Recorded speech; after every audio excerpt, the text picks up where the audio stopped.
Salut Xavier, c'est parti pour l'analyse. Alors ça c'est la vidéo après le travail d'appui, après le travail de catch d'ailleurs notamment. Donc tu vois, tu arrives à bien décomposer. Donc ok, on le faisait sans inspirer, tu arrives à le faire sans regarder, donc ça c'est un bon point. Et après, il va falloir le placer d'une manière un peu plus fluide forcément. Mais avant de te parler de ça, je voulais te parler des autres points prioritaires. Donc ça c'est la vidéo de la matinée.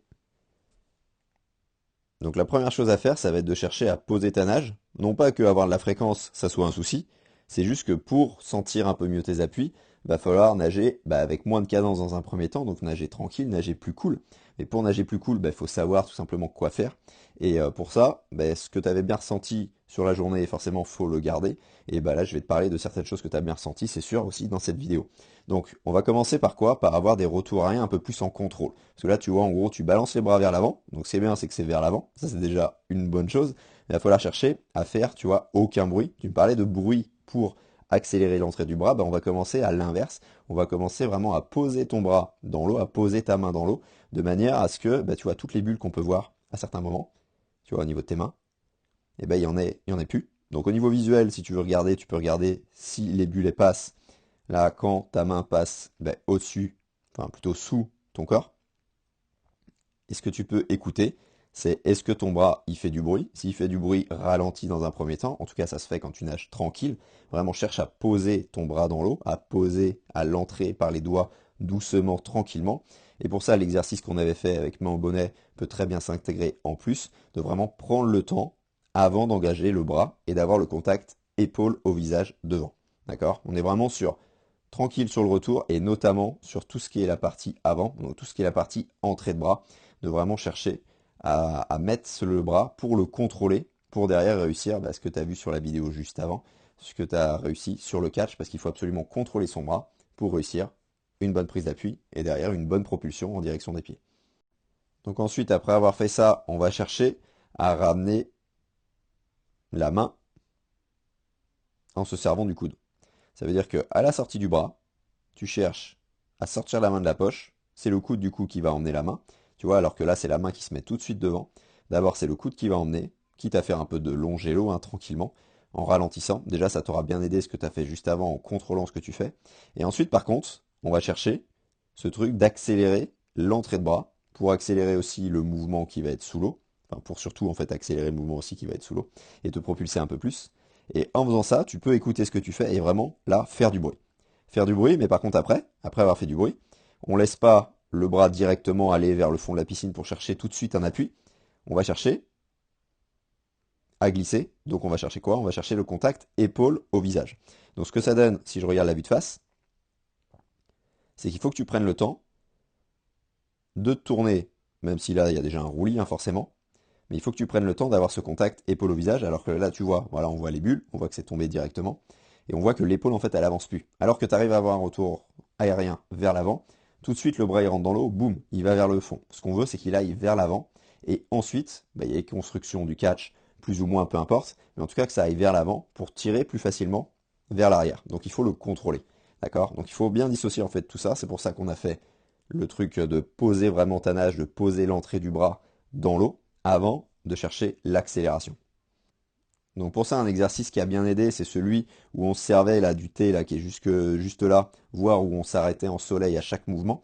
L'idée, c'est vraiment d'avoir un petit temps là-dessus, voire sur toutes les fins de longueur, où tu as le contact épaule au visage du coup avec le bras devant, et où tu as aussi le contact derrière, là, si je reviens, du bras au corps et de la main au niveau de la cuisse. Donc ici, épaule-visage, ici, main-cuisse, ici, bras au corps. Et tu te laisses, tu vois, un petit temps de glisse, peu importe. Donc soit à la fin de la longueur, soit plusieurs fois par longueur, soit carrément à chaque mouvement, si tu peux le faire en termes d'exercice, pour vraiment ressentir le placement. Et aussi, ça t'oblige à accélérer l'entrée du bras dans l'eau, parce que sans vitesse, tu peux pas rester longtemps comme ça, voire tu peux pas rester du tout. Et ce qu'on veut en fait, c'est que tu crées cette rythmique-là. Ça veut dire que tu t'accélères de manière progressive en direction des pieds, et tu, derrière sur le temps mort moteur, tu te laisses glisser. Bien sûr, en nage normal, on ne mettra pas de temps d'arrêt ici, on prendra le temps sur le retour aérien, mais la structure rythmique, en fait, elle sera là. Donc ça, clairement, Xavier, c'était le gros point. C'est pour ça que j'en ai parlé pas mal et j'ai intégré en fait plusieurs points en un, mais de toute façon, ils faisaient sens parce qu'en fait, ils se font suite et c'est ce qu'on a fait de toute façon sur la journée.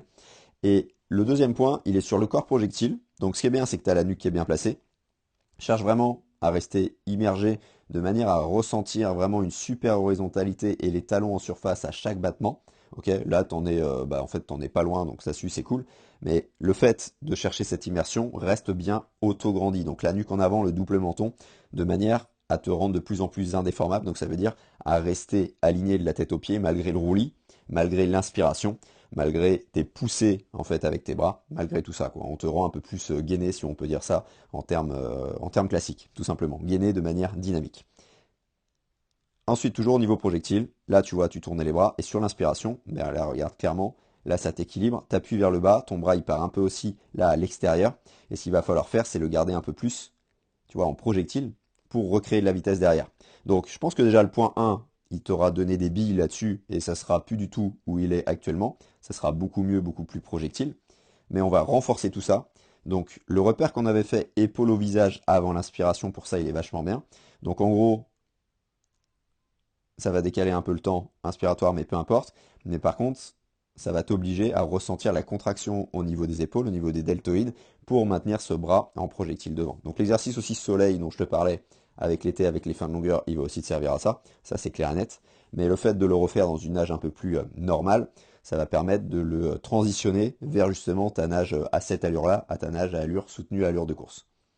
Allez, travail cache, vidéo du bas, c'est après le travail d'appui, donc bah là, je pense que tu vois la différence, clairement.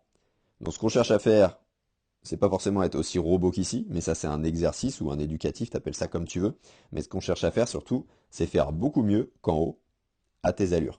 Ok. Et à ce que tu ressens vraiment de la propulsion, à ce qu'on enlève les bulles, ça normalement ça sera déjà enlevé. Mais là, tu as bien ressenti le truc sans regarder. Donc franchement, en tout cas en bas. Donc franchement, prends le temps de le refaire en fait à certains moments. Tu vois, tu te prends pas la tête. Répète-le d'abord en dehors de l'eau. Et ensuite, tu le refais un petit peu dans l'eau. Parce que le point numéro 1 est clairement le plus important. Le numéro 2, je pense aussi qu'il est plus important que celui-là. Mais toi, à gérer en fonction de tes ressentis et de tes sensations. Et puis sur ce, bah, si tu as des questions, surtout n'hésite pas, s'il y a des choses pas claires.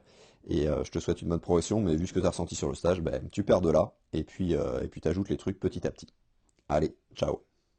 Si toi aussi tu cherches un crawl vraiment plus en glisse avec un exercice que recommandent les milliers de triathlètes qui l'utilisent en ce moment, l'exercice de la paume magique, je te mets le lien en description, lien vers une semaine d'entraînement offerte avec 3 exercices en vidéo dont la paume magique. Je te laisse découvrir tout ça et je te dis à très vite.